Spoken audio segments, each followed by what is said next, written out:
Shink Notes, a series where we break down some of the most popular psychology, mental health, and self help books into the most practical tools and ideas you can actually use in real life. This series and this concept was born because, as a therapist, I have suggested many a book to a client. But most of my clients have the same problem, which is the problem I have as well, is that we don't have time sometimes to read all of these books that could benefit us. So Shrink Notes was born of that. The idea of, psychology, a shrink, and Cliff Notes, the Cliff Note version. Because, there is a lot for us to learn, and we all want to learn more about ourselves. So we buy the books, we save the podcasts, we add these things to our read list, but life gets busy. And sometimes psychological concepts can feel super overwhelming, overly academic, or even hard to apply outside of therapy. And that textbook language, man, that can trip anybody up, even me sometimes. So the goal of this series is simple: to take the core insights, the healing concepts, the coping tools, and those relationship patterns from these books and make them more understandable, accessible, and something we can actually apply to our life. Because what good is it if we cannot apply it to our life? It's not just what does the book say? It's what does this actually look like in real relationships, real emotions, and real situations? I'm Samantha Ariza, a licensed professional counselor and host of the Ariza Inspire podcast. And today we're diving into one of those most impactful books that I've definitely suggested to a client more than once at this point. It's about emotional health and family dynamics. The book is called Adult Children of Emotionally Immature Parents by Lindsay Gibson. And honestly, I think this book resonates with so many people because for a lot of us, it gives us language to that experience we knew, the things that hurt us, and the things we never really fully understood. So when I read the book, and I did a combination of reading and listening because I really wanted to digest this so I could make this video. The book is really simple, really easy to read, and it's based on a lot of those basic psychological concepts that we know. It's based on the things you might have even heard of in Psych 101. But overall, it is something that is super helpful. It's very easy to read, like I said, but it does get a little wordy. And maybe it's because I'm very familiar with the topics since, I have a master's in all of this mental health stuff.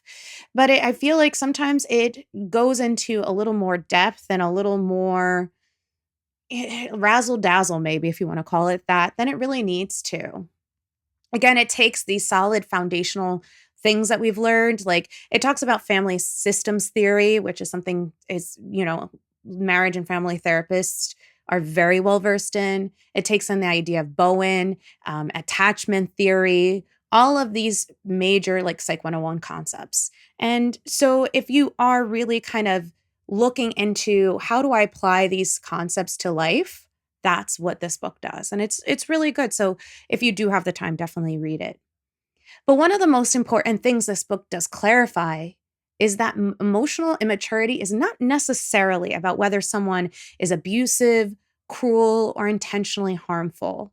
Because I think when we hear emotional immaturity, we automatically go to that super negative side. And it's not about intentionality. One of the things that the book does talk about that I think is super important is that emotional immaturity is a spectrum. And there are times where we are more emotionally mature than others. However, the book does focus on how a parent can deeply love their child and still be emotionally immature. And that is the distinction that matters, because emotional immaturity is more about a person's inability to handle those emotions in a healthy, regulated, and consistent way, which is important because kids need those who are going to be consistent, regulated, and healthy, because that's what they're going to learn from. We see it's the inability to tolerate discomfort, the inability to self-reflect, the inability to emotionally attune to what another person is saying or feeling without making it about themselves. And that's kind of what emotional immature parents do.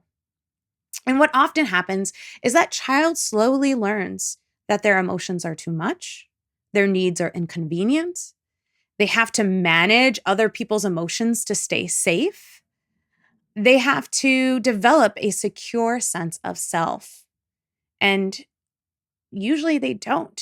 They develop a survival strategy. Now, in the book, we go into the different types because there's not, emotional immaturity is a spectrum.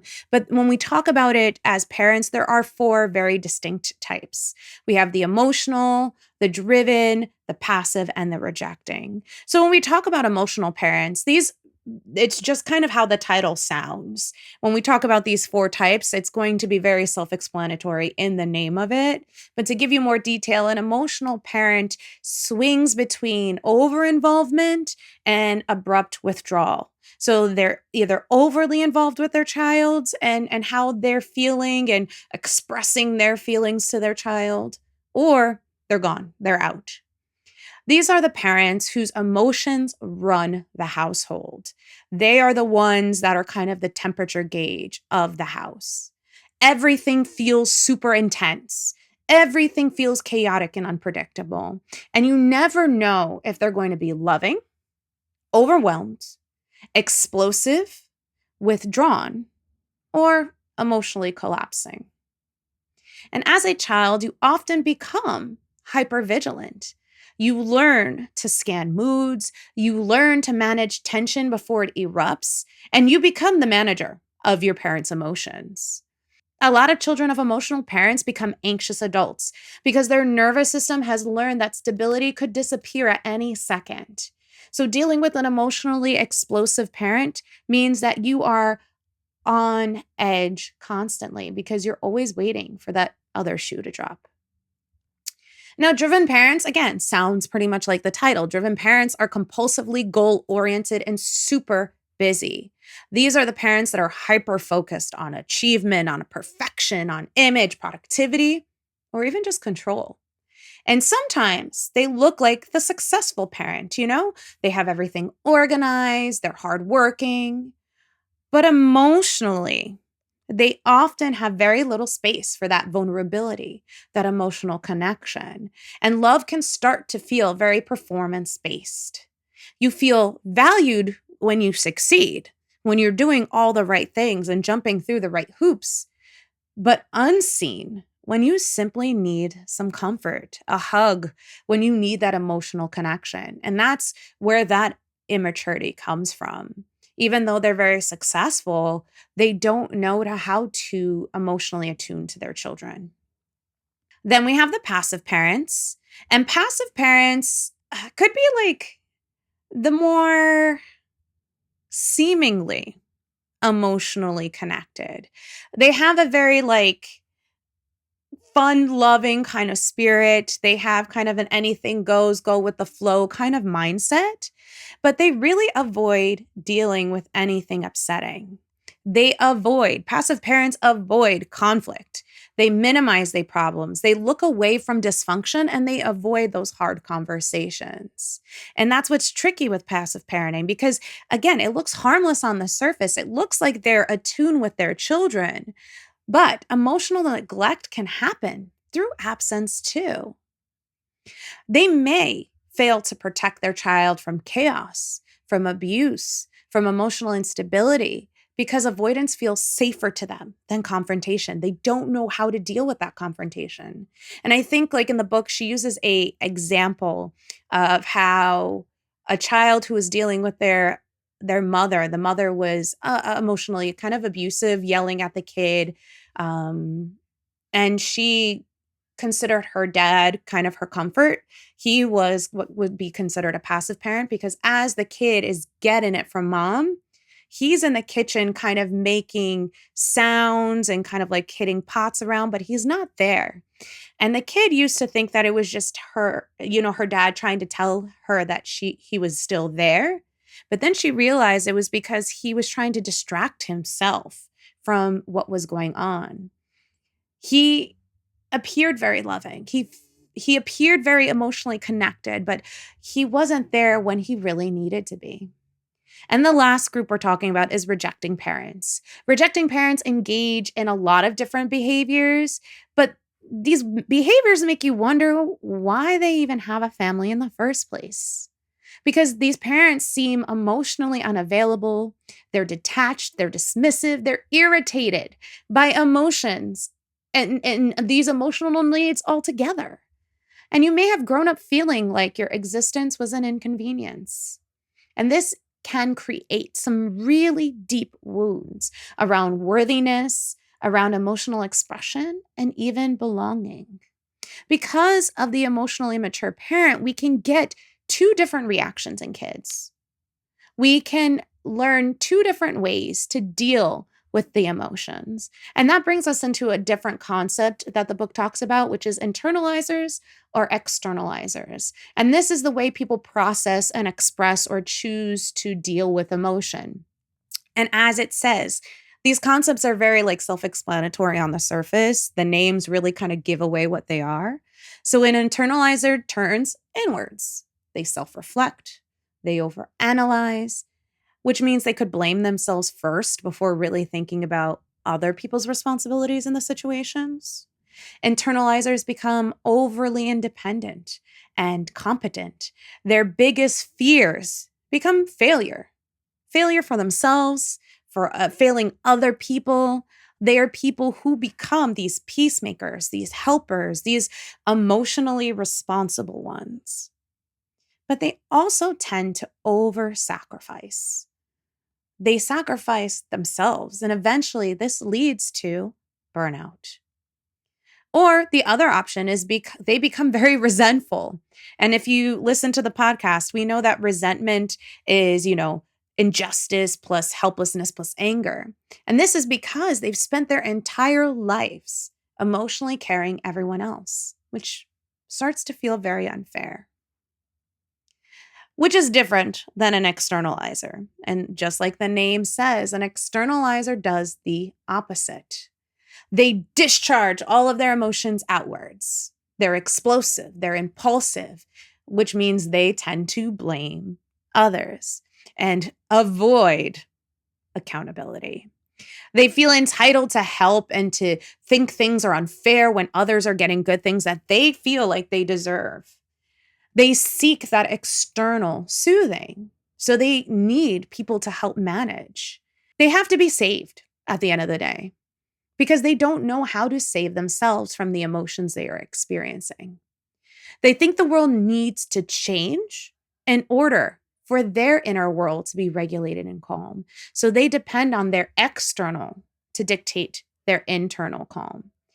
But if this sounds too familiar, it's because emotionally immature parents are often externalizers, which means the child becomes the emotional regulator for someone who has never learned to regulate themselves. These externalizers' biggest fears are being cut off from the people who they depend on to keep them safe. And that's the hard part with externalizers, especially since most emotionally immature parents are externalizers. They depend on their children to regulate them, which is why some externalizers, there are rarely externalizers that come from emotionally immature parents, but there are more internalizers, but it's again a response to what they've seen in front of them. Now, the book focuses on how internalizers really adapt because we know externalizers use the people around them to regulate, but internalizers use something different to adapt. They tend to adapt by using something called the role self and healing fantasies. And this part can hit a lot of people really hard because basically when we're talking about being allowed to naturally develop into who you are, we want that to happen, but the book talks about what happens when that's not allowed. And you unconsciously start taking on a role that helps the family system remain emotionally stable. And when you grow up in like very chaotic childhoods, you do tend to take on a role to help things move along. Now, in a family with emotionally mature parents, that means that the internalizer's role self is more of the responsible one. the invisible one, the achiever, the caretaker, the funny one, the emotional support child. And over time, those who are taking over this role stop asking, who am I really? Because your identity becomes organized around keeping that connection with your parents, keeping that connection, that safety, that approval. But that's only one way that they deal. The next way that they deal is something called a healing fantasy. And the healing fantasy is honestly an important idea because this is applied in many senses. The way that I hear this described and the way that this was described in the book can be applied to a lot of different kind of relationships, not just ones with our parents. Because the healing fantasy is the unconscious belief that if I finally do this correctly, then I will finally receive the love, the validation, the safety, and that emotional connection that I've been craving for my whole life. So the major thing is if only. And that's what a healing fantasy is. If only. If only I become successful enough. If only I'm selfless enough. If only I find the perfect relationship. If only I finally explain myself in the right way or do things in the right way, everything else will be fine. But the painful reality is this, that a child's survival strategy does not always work in adult relationships. And these if only situations, though they feel logical, are not. Many people spend years trying to earn emotionally unavailable love instead of just grieving the fact that they may never receive it in the way they hoped. These if only situations don't pan out the way they think, because even if you are perfect, that doesn't guarantee someone will love you. But not only do we talk about these concepts, we really need to get into the nitty-gritty of the tools, because there are certain tools that the book gives you in order to really help in these relationships. The first one is detached observation. And this is probably the most practical tool in the book. And this is something that can help in a lot of relationships. Detached observation just means learning to observe emotionally immature behavior without becoming emotionally consumed by it. We are noticing it instead of absorbing it. And the book literally suggests becoming almost like an anthropologist, like studying this from an anthropological view, observing the patterns of your family, observing the reactions, observing that emotional immaturity for what it really is. And it's because when we observe and we take ourselves out of the situation, it creates that distance. And that distance is super important. That distance creates choice. It creates choice of if I want to react in that, if I want to do something about it, or if I just want to leave it alone. And that's important. I swear I've told a million different clients, you need to observe it. I've even made it into a game. If you ever have to go to like a family gathering and you know dealing with your family is not great, make a game out of it. Make it like family chaos bingo and see how many you can check off, because it creates that distance and it gives you an observational look instead of being a player in that game. Tool number 2 is also very important. It's called maturity awareness. And this changes your expectations, which is good. I feel like when expectations and reality is so far apart, we leave way too much room for disappointment there. So instead of approaching emotionally immature people, hoping they'll suddenly respond with that empathy, that accountability, or even emotional depth, which we've never seen, but still somehow hope it will happen, you begin interacting them based on their actual emotional capacity. And I know that really sounds sad. Like when you're dealing with your parents who you know maybe are like 60, 70 years old, and you're like, their emotional maturity is that of a 12-year-old, and you start acting as that, it feels really weird and sad.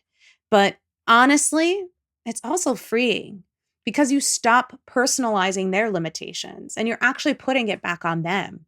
And again, when your expectations and your reality are side by side, there is no room for disappointment.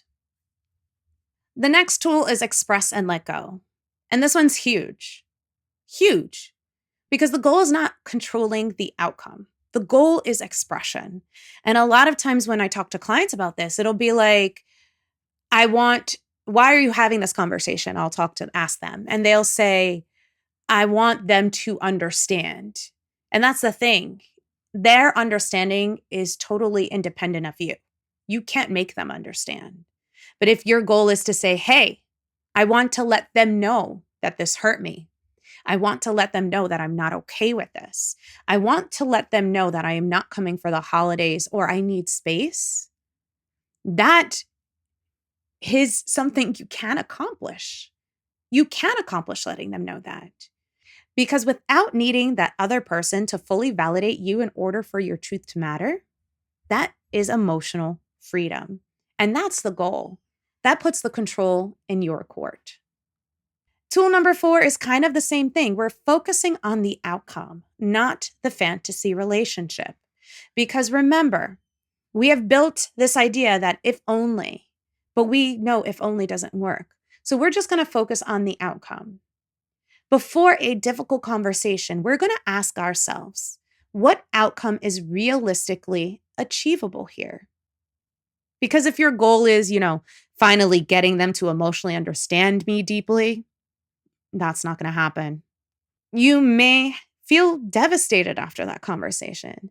But if your goal is, I clearly communicated my boundaries or I protected my peace, that success becomes possible. Again, we're putting the responsibility on ourselves, letting us have that control because we cannot control them.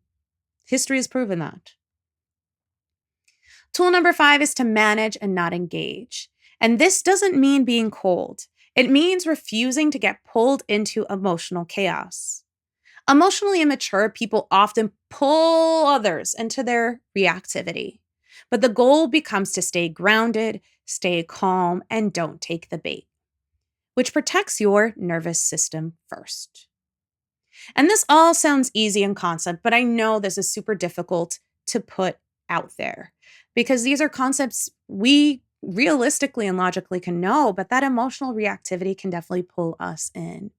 So, one of the hardest parts about healing from emotionally immature parenting is accepting that insight does not automatically erase the grief. You can understand your parents completely and still mourn that you didn't receive the love that you needed. And many people struggle because creating that emotional distance can initially make you feel very guilty, very disloyal, very selfish. But remember, boundaries are not punishment. Boundaries are simply the environment your nervous system needs to heal and to protect that peace. And one important part, because, as much as we talked about emotionally immature people, once we've healed and understand, we need to recognize who emotionally mature people are. So the book mentions that emotionally mature people tend to be realistic, consistent, responsive, respectful, reciprocal. You got all those R words.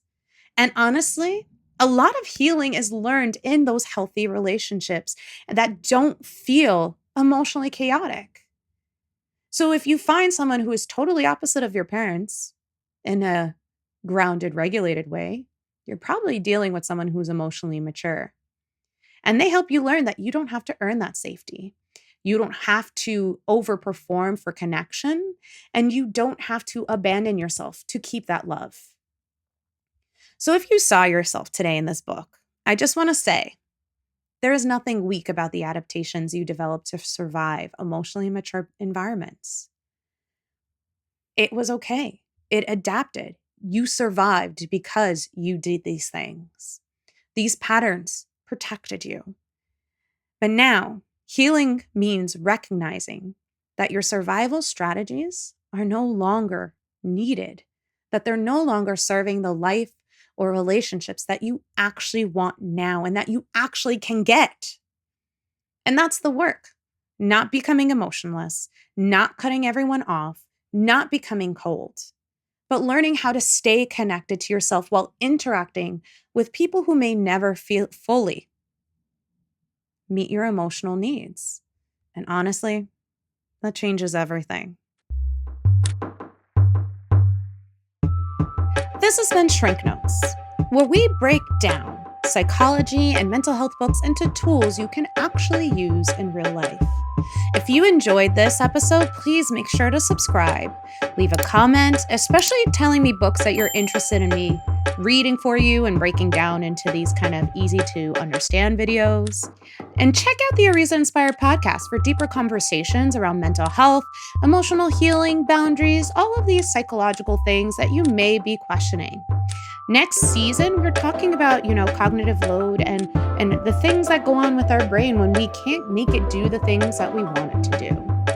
And of course, check out Ariza Inspire Co. at arizainspire.com for more mental health resources, courses, workshops, and tools specially designed to help you. And remember, my friends, understanding yourself is powerful, but what you do with that understanding matters even more.